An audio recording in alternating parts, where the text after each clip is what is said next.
वक्ता, सांसद, कांग्रेस पार्टी के बहुत वरिष्ठ नेता चतुर्थ मोर्चा के राष्ट्रीय अध्यक्ष इमरान प्रताप वली साहब मौजूद है।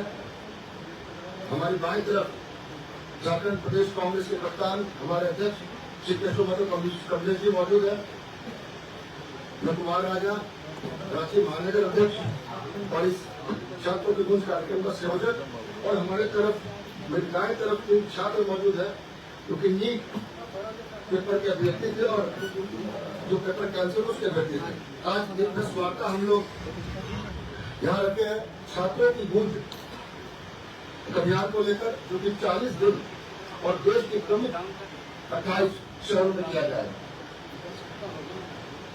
ये कैंपेन आयोजन एक आवाज है उन छात्रों की जिनका भविष्य बर्बाद हो रहा है, जो आहत हो रहे हैं, कितने छात्र जान भी दे रहे हैं लीक पेपर लीक होने के कारण, भर्ती में देरी के कारण,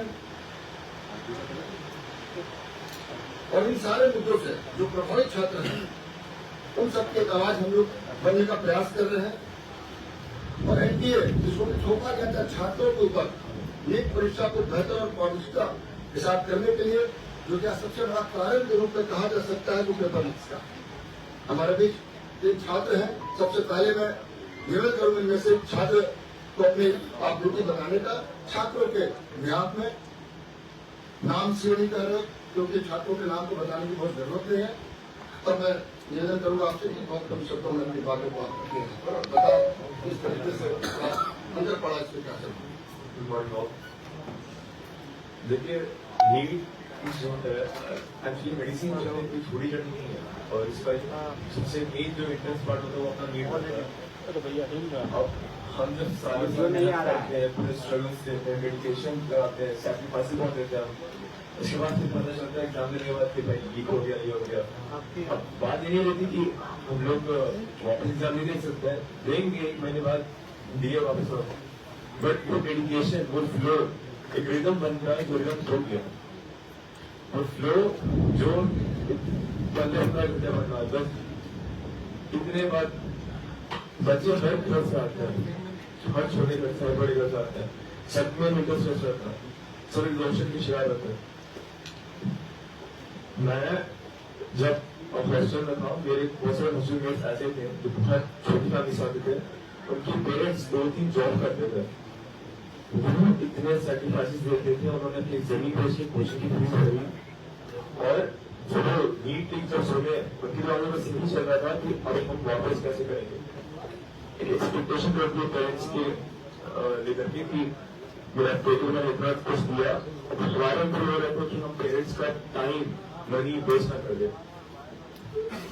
बहुत प्रॉब्लम्स होती है, दुखते हैं हमारे वर्ग। चाइना जैसी कंट्री जब आराम से करवा लेती है, इतनी बड़ी एग्जाम रहती है, वो कोई प्रॉब्लम नहीं आता, हम नीट नहीं करा सकते। मैं बस ये कह दूँ। बहुत धन्यवाद। हम निवेदन करेंगे हमारे मुख्य वक्ता जनाब इमरान प्रताप वली साहब की अपनी बात। धन्यवाद कुमार राजा जी।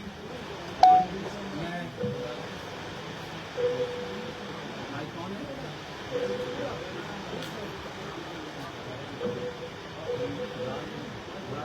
ऑफ हो जा रहा है, छोड़ दीजिए। हाँ हो गया। धन्यवाद कुमार राजा जी।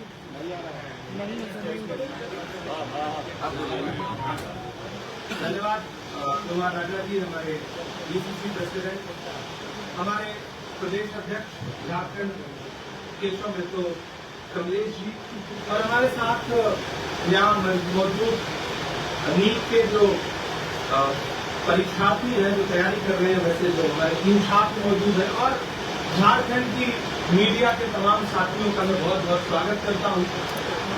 मैं आज दिल्ली से चल करके आपके बीच में आया हूं।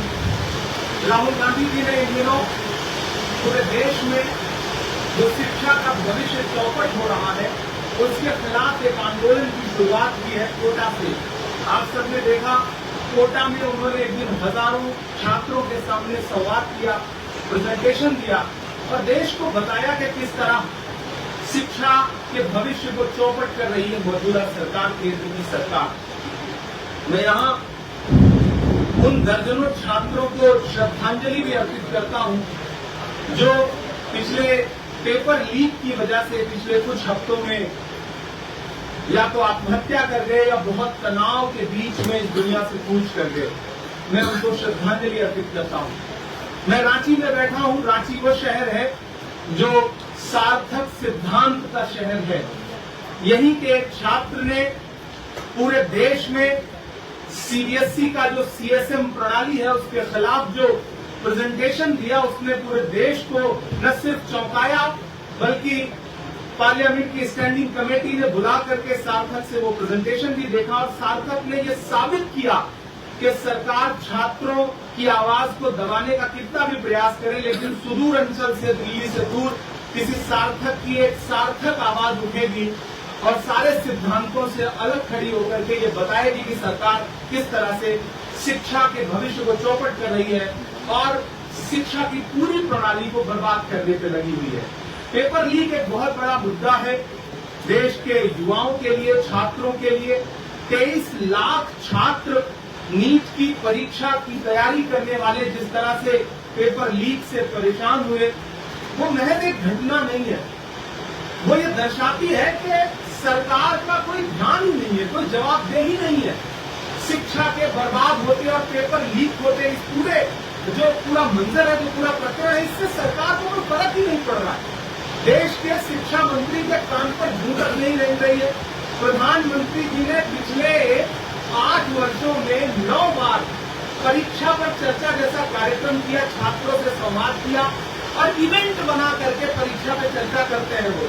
लेकिन जब 23 लाख छात्र प्रभावित हुए तो प्रधानमंत्री जी ने फिर छात्रों से चर्चा करने की कोई जहमत नहीं उठाई, एक शब्द बोलना गवारा नहीं किया, एक सॉरी तक बोलने की कोशिश नहीं की। और ऊपर से तमाशा ये खड़ा किया गया कि हम वायुसेना के विमान से पेपर भेज रहे हैं, हम एयरपोर्ट पर 45 मिनट बैठे हैं ताकि छात्रों को आने जाने में दिक्कत ना हो। ये जो इवेंट खड़ा किया जाता है वो दर्शाता है कि सरकार का ध्यान इवेंट बनाने पर है, न कि परीक्षा के पेपर लीक को रोकने पर है। सवाल ये नहीं शीशा बचा के टूट गया, सवाल ये नहीं शीशा बचा के टूट गया, सवाल ये है कि पत्थर किधर से आया था। आज लोग इस पर चर्चा कर रहे हैं कि सरकार ने वायुसेना के विमान से पेपर जो है वो केंद्रों तक पहुंचाया। मैं तो सरकार से कहना चाहता हूं कि मैं अवध क्षेत्र से आता हूं और वहां एक कहावत है कि डायपर बदलने से दस्त नहीं उठते हैं। सरकार को ये बात समझनी पड़ेगी कि थर्मामीटर बदलने से बुखार नहीं उतरता है, उसके लिए इलाज करना पड़ता है। ये जो पेपर लीक हो रहा है, ये करने वाले लोग आपकी प्रणाली के अंदर बैठे हुए हैं, सिस्टम के अंदर बैठे हुए हैं। सीबीआई जांच आप सही से करवाइए, उसके पूरे के पूरे तार कहीं न कहीं प्रणाली के अंदर बैठे हुए लोगों से जुड़े हुए हैं। इसलिए कांग्रेस पार्टी, हमारी लीडरशिप, राहुल गांधी जी देश के अलग अलग शहरों में छात्रों से संवाद करने जा रहे हैं।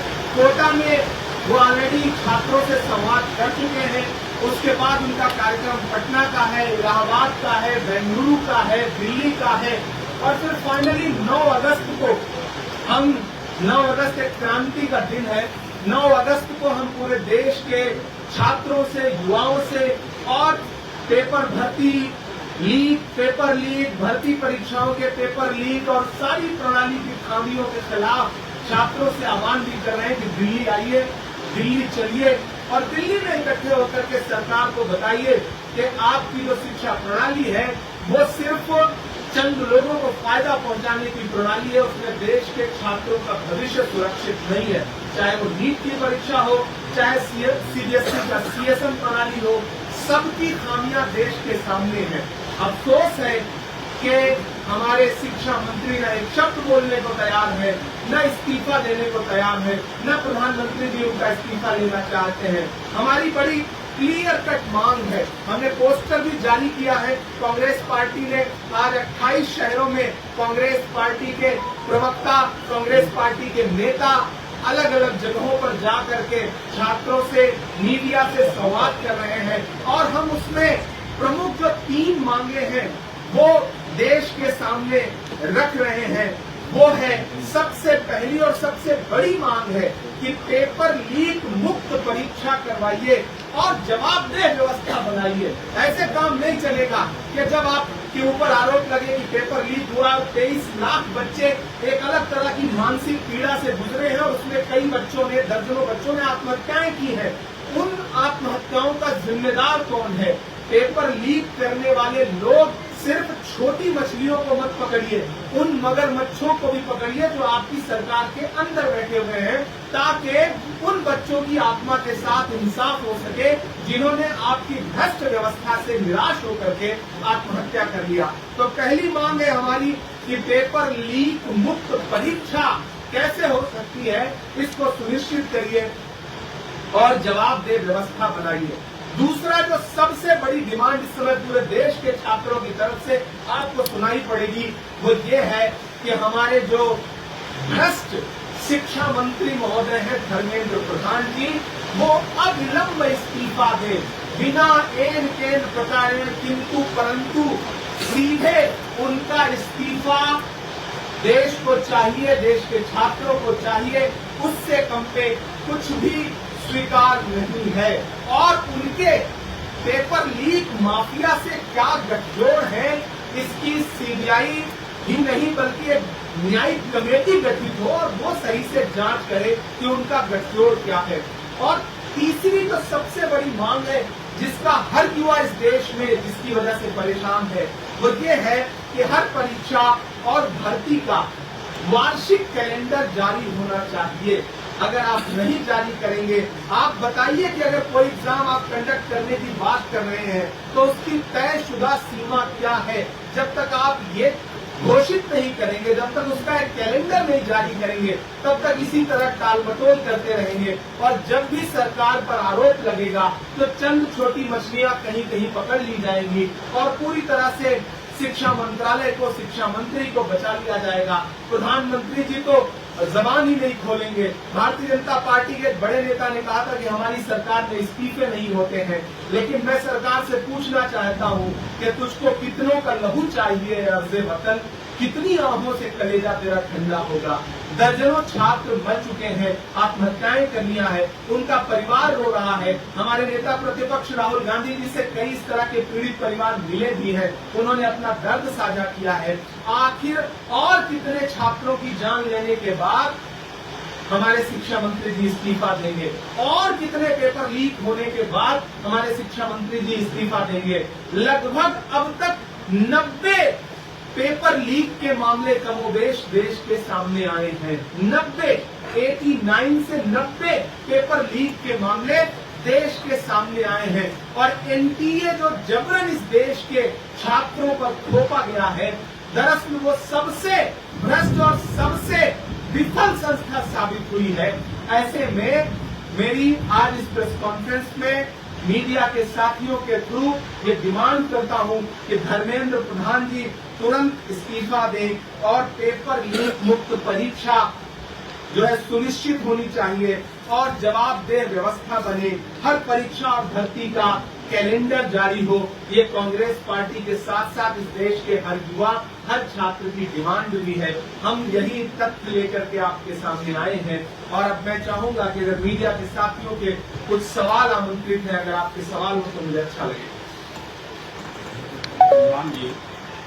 कांग्रेस पार्टी के आंदोलन को मिल रही जनसमर्थन के दबाव में कांग्रेस छात्रों की गूंज या अगर ऐसा नहीं है तो मुल्क में जो शैक्षणिक व्यवस्था है उसमें जो फर्क पाया जा रहा है, विशेष तौर पर सरकारी और प्राइवेट स्कूलों में और तालीमी निज़ाम में, इस पर कांग्रेस जो है कोई जो है कार्यक्रम क्यों नहीं शुरू करती? नेता प्रतिपक्ष राहुल गांधी लगातार इस देश के छात्रों से, इस देश के युवाओं से, इस देश के किसानों से, इस देश के गरीब मजदूरों से, अलग अलग क्षेत्र के लोगों से लगातार सालों से मिलते आ रहे हैं। एक सुबह आप सोकर उठते हैं तो आप देखते हैं कि राहुल गांधी जी मुखर्जी नगर में प्रतियोगी परीक्षा के तैयारी करने वाले छात्रों के साथ सुबह सुबह बैठे हैं। एक सुबह आप सोकर के उठते हैं, जब देश सो के उठता है तो राहुल गांधी जी हरियाणा में किसानों के बीच में धान की रोपाई कर रहे होते हैं। एक सुबह सो करके उठते हैं तो राहुल गांधी जी दिल्ली की सब्जी मंडी में उन सब्जी बेचने वाले मजदूरों के साथ खड़े होते हैं। तो हमारा आंदोलन इस देश को बचाने, इस देश की शिक्षा व्यवस्था को बचाने का आंदोलन है। हम किसी से प्रभावित, हमसे सब प्रभावित हैं। राहुल गांधी जी ने जो जो घोषणाएं, जो भविष्यवाणियां इस देश में की थी, चाहे वो कोविड की सुनामी की भविष्यवाणी हो या इन दिनों राहुल गांधी जी जिस तरह से आर्थिक सुनामी की बात कर रहे हैं और अब शिक्षा व्यवस्था के चौपट होने की बात कर रहे हैं, दरअसल वो कांग्रेस पार्टी का आंदोलन है। हम लगातार इन मुद्दों को उठा रहे हैं देश की पार्लियामेंट के अंदर। मैंने बतौर सांसद राज्यसभा में अब तक 4 से 5 बार देश के विश्वविद्यालयों की बहाली का मुद्दा उठाया है, फीस वृद्धि का मुद्दा उठाया है, हमारे सारे नेता उठाते रहते हैं। तो हम लगातार इन मुद्दों को उठा रहे हैं। हम किसी से प्रभावित नहीं हैं, हम सीधे सीधे इस देश के उन छात्रों के आंसुओं से प्रभावित हैं जो मानसिक पीड़ा झेल रहे हैं नीट जैसा परीक्षा का पेपर लीक होने की वजह से। जिस तरीके से सेवन ने कहा है कि वायु सेना ने एक बहुत बड़ा जंग जीता है, जिस तरीके से क्वेश्चन पेपर को वायु सेना विमान द्वारा लाया गया है, तो ऐसे में कह सकते हैं बहुत बड़ा मिशन जो है वो वायु सेना ने कंप्लीट किया। ऐसे आप कह सकते हैं? बिल्कुल, वायु सेना तो हमेशा हर मिशन को जीतती है। हमारे देश की वायु सेना, हमारे देश की थल सेना, हमारे देश की जल सेना, हमें गर्व है। उनको तो कोई मिशन दिया जाए वो तो जीतेंगे ही। लेकिन मुझे सरकार से पूछना है कि आपको अगर एक परीक्षा का पेपर पहुंचाने के लिए वायु सेना की मदद लेनी पड़ रही है तो शिक्षा मंत्रालय को खत्म कर दीजिए, बर्खास्त कर दीजिए। शिक्षा मंत्री को विदिन ए मिनट हटा दीजिए। फिर उनकी जरूरत क्या है? मिलिट्री को दे दीजिए एग्जाम कराने की सारी प्रणाली, सारी प्रक्रिया। शिक्षा मंत्रालय का बजट किस लिए है? इतने सारे कर्मचारी और अधिकारी किस लिए बैठे हैं जब आप एक पेपर लीक नहीं रोक पा रहे? इस देश की सेना पे हम सबको गर्व है। उनको तो आप जो भी टास्क देंगे वो तो पूरा करेंगे, क्योंकि हमारे देश की सेना बनी ही ऐसी है। उनके जज्बे को हम सैल्यूट करते हैं। लेकिन क्या इस देश का कोई भी व्यक्ति धर्मेंद्र प्रधान के जज्बे को सैल्यूट करने को तैयार है? शिक्षा मंत्रालय के जज्बे को इस समय कोई सैल्यूट करने को तैयार है? नहीं, क्योंकि उन्होंने इस प्रणाली से, शिक्षा प्रणाली से, शिक्षा के जो भविष्य की प्रणाली है, भविष्य की जो उम्मीदें हैं, उस पर कुठाराघात किया है और लोग उसकी वजह से आहत हैं। छात्र मानसिक पीड़ा से गुजर रहे हैं।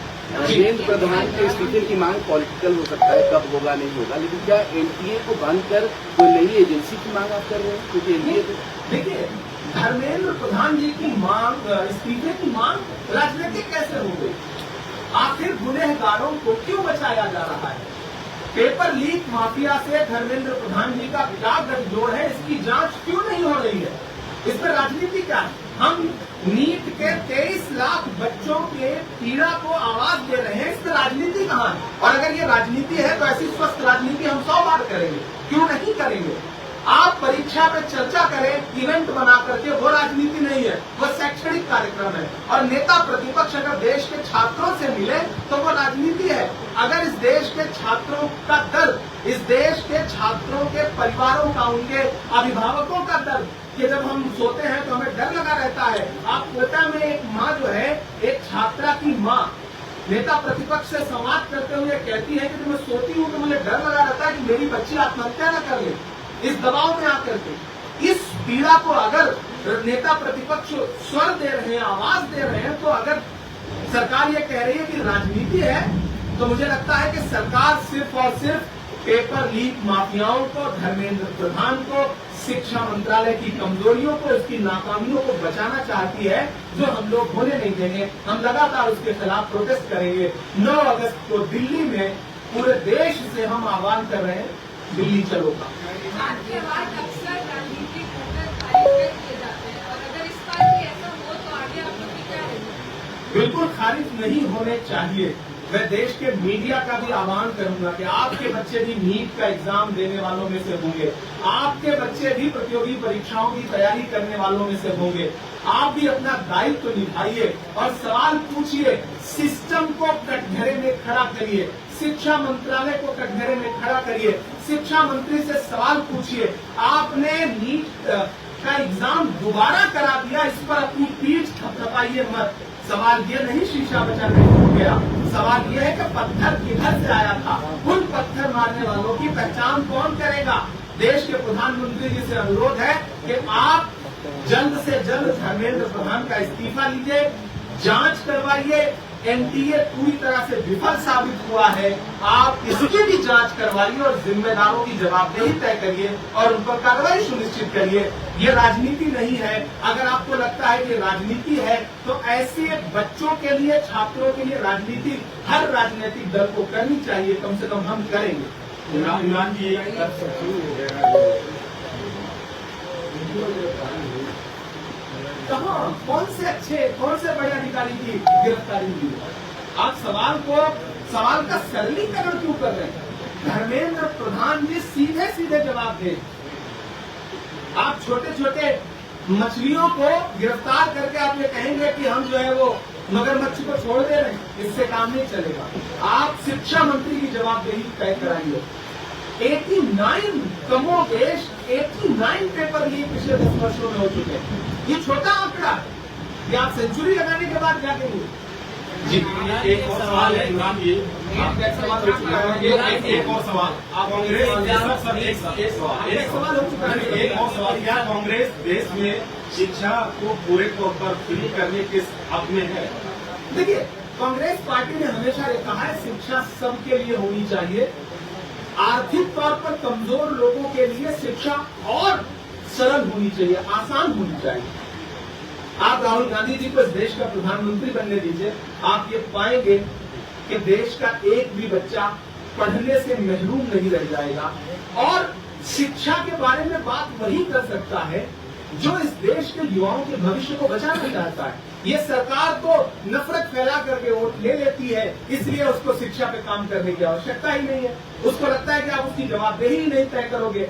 जैसे ही आप देश के शिक्षा मंत्री से सवाल पूछना शुरू करते हो, शिक्षा मंत्री जी किसी धार्मिक स्थल का चक्कर लगाना शुरू करते हैं, उनके फोटोज, उनके वीडियोज वायरल होने लगते हैं, सवाल से मुद्दा डाइवर्ट हो जाता है। हम मुद्दे पर केंद्रित हैं। कांग्रेस हमेशा से कहती रही है शिक्षा के भविष्य को बर्बाद करने वालों की जवाबदेही तय होनी चाहिए और शिक्षा का भविष्य सुदृढ़ होना चाहिए, छात्रों का भविष्य सुदृढ़ होना चाहिए। जी, इतनी महंगी कब से हो रही है जब से उदारीकरण आया है, उदारीकरण की शुरुआत तो कांग्रेस ने की थी।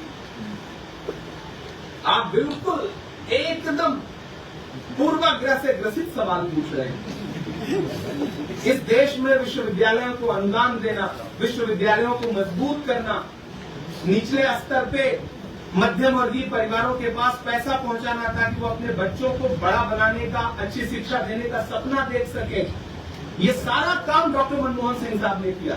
2014 के बाद से इस देश के विश्वविद्यालयों के कैंपस राजनीति का अखाड़ा बने हुए हैं, नफरत का अखाड़ा बने हुए हैं। देश के प्रधानमंत्री ऐसे लोगों को प्रोत्साहित करते हैं जो शिक्षा की बर्बादी के जिम्मेदार लोग हैं। ऐसे में आपका ये सवाल ही बेमानी है, अप्रासंगिक है। जी, इधर इमरान जी, जैसे परीक्षा नीट की दूसरी बार हुई तो इसका पूरा जिम्मेवारी प्रश्न पत्र को लेकर वायुसेना को दी गई, क्योंकि अभी कुछ ही दिन पहले परीक्षा हुई तो इसमें भी अगर गड़बड़ियां सामने आती किस पर आरोप लगाएंगे? वायुसेना पर, शिक्षा प्रणाली पर? क्योंकि व्यवस्था वायुसेना को परीक्षा कराने की जिम्मेदारी दी थी क्या सरकार ने? तो पेपर उन्होंने सही से पहुंचा दिया। वायुसेना को आप कैसे कटघरे में खड़ा कर सकते हैं? ये सरकार सेनाओं का राजनीतिकरण करती है, सेनाओं का इस्तेमाल करना चाहती है ध्यान हटाने के लिए। जिम्मेदार धर्मेंद्र प्रधान है, जिम्मेदार वो प्रणाली है जिसको पेपर पहुंचाना था। तो चूंकि सेना के प्रति इस देश के लोगों की अगाध श्रद्धा है तो सेना को बीच में ला दीजिए। आज आप वायुसेना के विमान से पहुंचा रहे हैं, कल आप राफेल लगा देंगे, परसों कॉपी जांचने के लिए मिलिट्री लगाएंगे, तो फिर आपका शिक्षा मंत्रालय किस लिए? शिक्षा मंत्री किस लिए? इस्तीफा दिलवाइए उनसे, हटाइए उनको। अगर सेना को ही परीक्षा कराना है तो शिक्षा मंत्री क्यों? सवाल सबसे बड़ा ये। ठीक, थैंक यू। कुछ झारखंड की परिप्रेक्ष्य नहीं, आज का विषय बहुत महत्वपूर्ण है। मैं देश के छात्रों की गूंज, छात्रों के मन की पीड़ा, छात्रों के मन का दर्द लेकर के आया हूँ। आज सिर्फ इसी विषय में बात करेंगे, फिर आपसे मुलाकात आपके बीच में आएंगे, आपसे मुलाकात तो फिर हम राज्य और बाकी प्रासंगिक विषयों में बात करेंगे। आज के लिए बहुत बहुत धन्यवाद। आप सबसे मिलकर अच्छा लगा। आप सब चाय पिएंगे हमारे साथ, तो बहुत शुक्रिया।